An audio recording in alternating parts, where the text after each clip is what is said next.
Hey guys, so this is part two about Midnight. So we met up again, and she been talking and kind of expressing how she feel, and she we was talking and she told me one of the challenges that she's having right now is looking at herself in the mirror.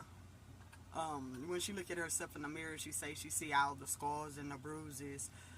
She just disgusted with herself. She believed that everything that happened to her was her fault. She didn't understand why her dad was using her for his sexual escapades.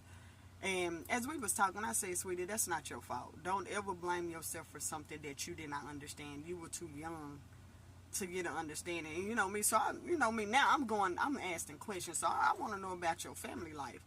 So when I was talking to her, so I asked her about her dad, and I was like, so why is your dad on drugs? And she said that he was working or whatnot, and he had got injured on the job, and so when he got injured on the job, he couldn't work. So what ended up happening was they had put him on some medication or whatnot, and he ended up getting addicted to the medication, and so him getting addicted to the medication, it causes, she think it's causing something with his mental state, but they not for sure because he won't go get checked for that.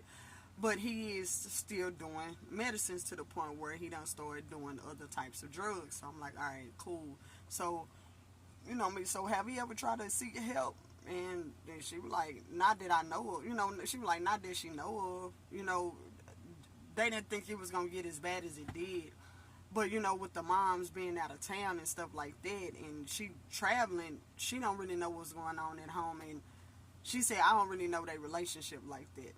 But her mom, and I asked her about her mom, so she told me her mom was a deaconess in the church, and so she was of a high authority, in the church. And I'm like, how the hell is she a high authority and she can't even see what's going on in her house? You talking about God, and you can't tell me God didn't tell you what's going on in your house? Well, and she also explained to me that she's always there for everybody else more than she's there for, her.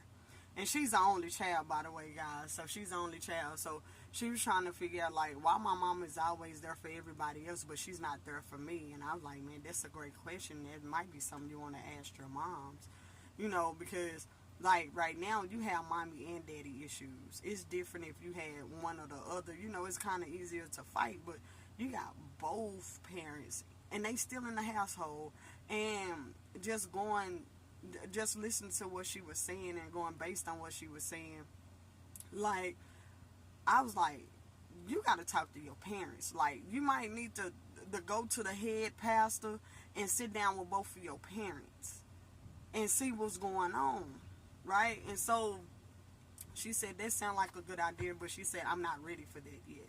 She said she just wanted to go on and go through the process of her her transforming into a man. So I'm like, all right, cool. I say, well, shit, can I, just keep me informed, because everybody's different, And so she was like, well, yeah, that's true enough. But she was like, I actually trying to heal, some of the scars that I went through. And so I was like, so how is that going for you? And she was like, well, I'm looking into different counselors. I'm trying to find one that is of the LGBT community, so I can have somebody that can actually understand what I'm going through, and not somebody that'll really prejudge me based on, my encounters and what happened. And I was like, she don't ever be afraid to express how you feel regardless of who it is. And don't worry about what people think about you, because we done all been through something. It's just that others hide their bruises and their cuts and their wounds a lot better than others. And so she was explaining to me, she was like, well, right now I'm just kind of, getting an understanding of whatnot. And she said she been going out to meetings that have to do with the LGBT community, and she also, been going to clubs and stuff like that, just trying to get acclimated with her change, her transformation. And so, she was talking to me, and she was like, yeah, I done ran into a couple of girls or whatnot. And, I'm just trying to express myself. She was like, I don't know what the hell to do with these women. I ain't never been with a woman. And I was like, shit, it is what it is. The only thing I can tell you is, hey, take your time and, learn these women. Don't just be in a hurry to jump in to a relationship, because I've heard, with the LGBT community or the lesbians, the female portion of the community is a little bit different. It's like you're jumping in the deep end and you're either gonna sink or swim. And so she was like, well, she was like, shit, that's cool, but she said she had an eye on a couple of girls or whatnot, and she was just, she said I went out with them and, just talked to them and stuff like that. And she was like, well, one of the girls is gay. She ain't never been with a man ever. And then she was like, another one of the girls, she bisexual. And then she had another girl that, that was in a very, bad marriage. And, she wanted out. So, she felt that, she always been called to the community. So she was like, she just slid on over in her. So I'm like, all right, cool. So the women were intrigued by her going through her transformation, so they kind of sticking around to see what's going to happen. But shit, I want to know what's going to happen too, because you got 3 different women of 3 different calibers from 3 different lifestyles. How is this going to go? So she said, shit, I'll keep you informed, because shit, I'm interested to know as well. So with Midnite, guys, Midnite just going through some challenges. She's trying to find herself, and it's sad that herself, whoever she was prior to, was destroyed before she even got the opportunity to learn thyself.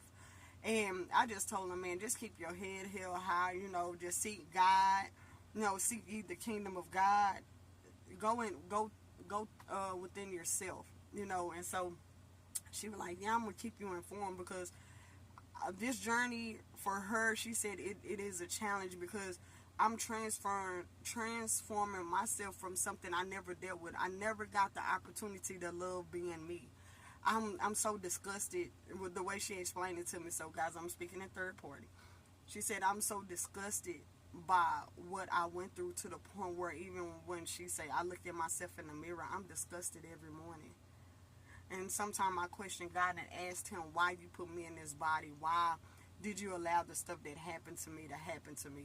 Why did I not know how to fight that man?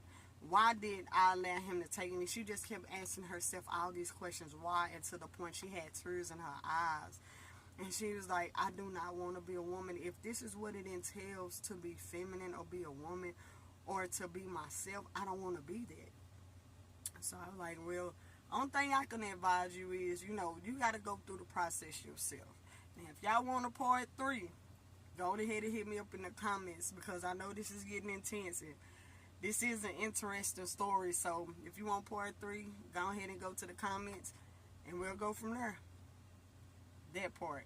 Peace.